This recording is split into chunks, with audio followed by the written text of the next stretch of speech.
Ito nga bang Ayala Group of Companies ay gusto nang bumalik dito sa PBA at ang gusto nilang bilhin na itong Magnolia? Para do sa mga long-time PBA fans, alam niyo na itong Ayala, iyan dati ang may-ari nitong Pure Foods hotdogs.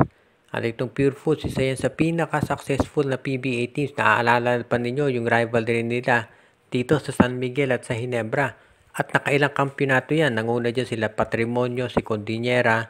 Alam natin, of course, na itong line-up ng Pure Foods ay napakalakas. Dahil syempre, sinuportahan ng mga Ayala. Yun nga lang, nung napunta dito sa SMC, itong Magnolia, lately parang napabayaan na. At sabi nga ng mga fans, dapat na itong ibenta sa ibang kumpanya. Dahil total, ang SMC management naman nakafocus lang dito sa Ginebra at sa San Miguel. So mas mabuti na ibenta na nila itong Magnolia Hotshots.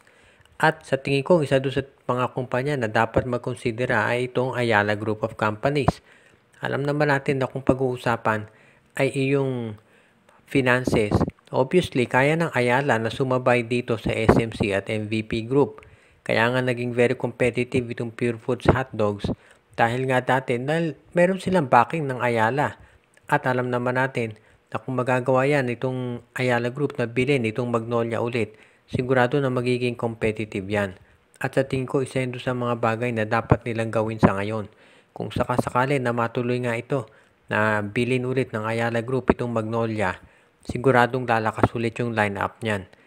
Tignan naman ninyo yung nangyari dito sa Converge Fiber Xers. Nung binili nila itong Alaska Aces, ano nga ba nangyari? Nakita ninyo ngayon itong Converge. May chance na maging top 2 dito sa PBA. At nakakuha sila ng malalakas na players. Nakita ninyo sila Arana, si Justin Baltasar, si Jordan Heading, si Alex Stockton, Shawnee Winston. So iyan, ganyan na pwedeng mangyari sa Magnolia kapag yan ay binili nitong Ayala Group of Companies. At yan ang dahilan kung bakit marami ngayon ang gusto na ito nga ay mangyari. Of course, pagdating naman dito sa kampanya, itong Magnolia sa Commissioner's Cup, buhay pa itong Hotshots dahil tinambakan nila itong Eastern Hong Kong. Ganun pa man, kahit na nanalo Magnolia dyan, kinakailangan pa rin nilang talunin itong Meralco Bulls sa susunod nilang laro para magkaroon sila ng mas magandang tsansa na makaabante sa playoffs.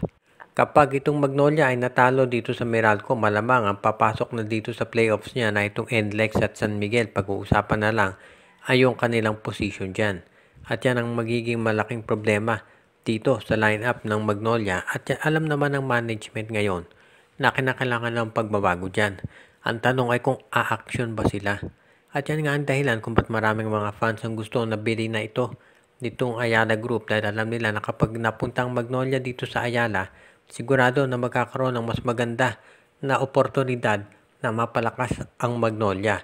Kasi sa ngayon, maliwanag naman sa sikat ng araw na ang SMC management nakafocus lang dito sa lineup ng San Miguel Beer at nitong Barangay Ginebra. At marami nga nagsasabi na dapat ang gawin na lang ng management ay ibenta itong Magnolia para naman mapunta sila doon sa isang kumpanya na talagang interesado na sila ay palakasin.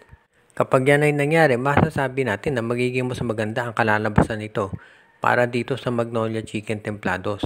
If ever matuloy nga yung ganitong sitwasyon, makikita natin talaga na lalakas na itong Magnolia at magiging katulad na yan noong dating team nila talaga na alam natin na palagi nagko-compete sa mga kampyonato.